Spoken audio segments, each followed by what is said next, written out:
ಕಾಲಚಕ್ಕ ಪ್ರಭುತ್ವ ತೆಗೆದುಕೊಳ್ಳೋದಕ್ಕೆ ನಾನೇ ನಿನ್ನೆ ಸಾಕ್ಷಿ. ಹಣ ಇದ್ದರೂ ಹೆಣ್ಣು ಸಿಗದೆ ಒಬ್ಬಂಟಿಗೆ ಆಗಿದ್ದೆ ನಾನು. ಎಲ್ಲ ಸೇರಬೇಕಾದ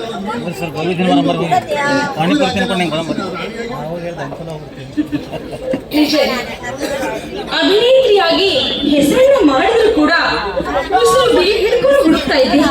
ಈ ನನಗಾಗಿ ತಾಳಿ ಕಟ್ಟುವ ವರನೇ ಅದು ಸರಿ.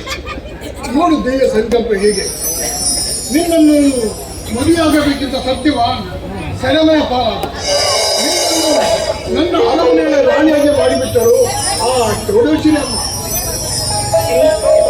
ಅರಮನೆಯ ಆಸೆ, ಆ ರಾಣಿಯಾಗುವ ಆಸೆ ಖಂಡಿತವಾಗಿ ನನಗಿಲ್ಲ. ಕಲಾದೇವಿಯಾಗಿ ಈ ಕಲಾದೇವಿ ಸೇವೆ ಮಾಡೋದಕ್ಕೆ ನನಗೆ ಅವಕಾಶ ಕೊಟ್ಟರಲ್ಲ, ಇಷ್ಟೇ ಸಾಕು. ಎನ್ನುವ ಹಾಗೆ ನೀನು ಏನು ವಿಚಾರ ಮಾಡುತ್ತೀರಿಯೋ ಅದು ಖಂಡಿತ ನಡೆಯುತ್ತೆ. ಈ ಕವಿರಾಜ್ ಆ ನಿನ್ನ ಕಲಾದೇವಿಗೂ ರಾಜ. ತಾಳಿ ಕಟ್ಟಿರುವ ಗಂಡನೇ ನನ್ನ ಆಸೆಗೆ ಏನನ್ನ ಹೇಳಿದೆ. ನೀನು ಕಲಾದೇವಿ ಸೇವೆ ಮಾಡ್ತೀನಿ ಅಂತ ಹೇಳ್ತಿರುವಾಗ ಮತ್ತಿನ್ಯಾವ ಬೇಕು ನನಗೆ? ಇನ್ನೇನು ಬೇಕಾಗಿಲ್ಲ. ನಿಜವಾಗಿಯೂ ನಾನೇ ಪುಣ್ಯವಂತೆ, ನಾನೇ ಭಾಗ್ಯ.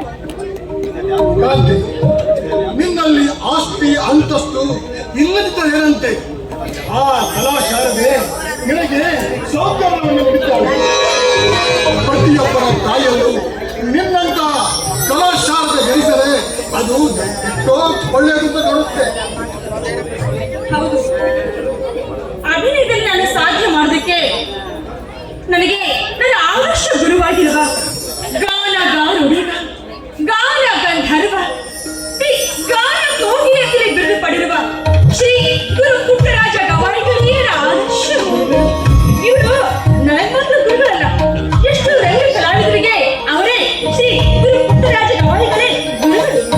ಇಂಥ ಕಲಾವಂತ ನನ್ನ ಸತಿಯಾಗಿ ಬಂದಿದ್ದು ನನ್ನ ಪುಣ್ಯ.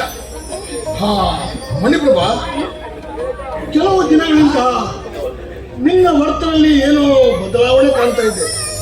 ನಡುರಾತ್ರಿಯಲ್ಲಿ ನಾವು ಮಲಗಿರುವಾಗ ನೀನು ಗೆಜ್ಜೆ ಕಟ್ಟಿ ಕುಡಿಯೋದನ್ನ ನಾವು ಎಲ್ಲರೂ ನೋಡಿದ್ದೇವೆ.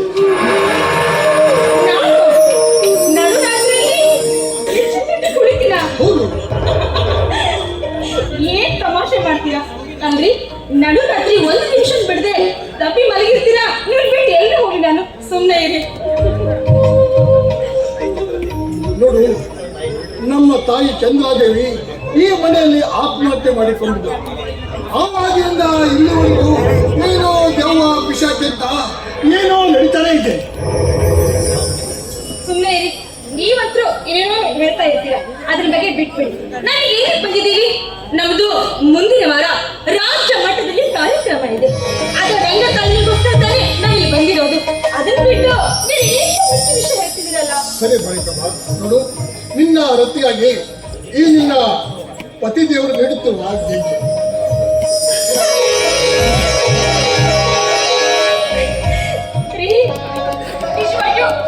ಸಂತೋಷವಾಗಿದೆ ಗೊತ್ತಾ? ನಿಮ್ಮಂತ ಪತಿನ ಪಡೆದಂತ ನಾನೇ ಭಾಗ್ಯವಂತೆ. ಆದ್ರೆ ಒಂದ್ ಮಾತು, ಈ ಗೆಜ್ಜೆ ನನಗಾಗಿ ನೀವು ನೀಡುತ್ತಿರುವ ಆಸ್ತಿ, ಅಂತಸ್ತು, ಐಶ್ವರ್ಯಕ್ಕಿಂತ ಹೆಚ್ಚು.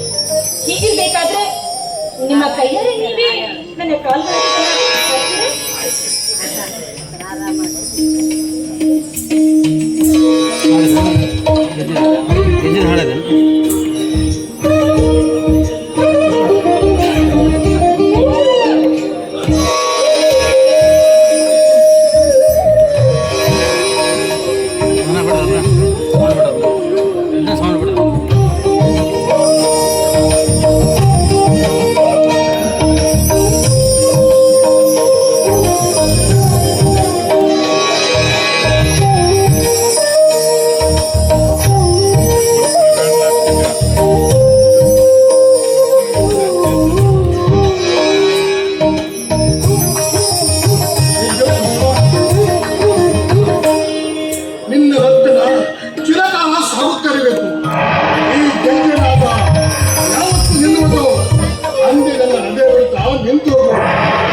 ಗ್ರಾಮ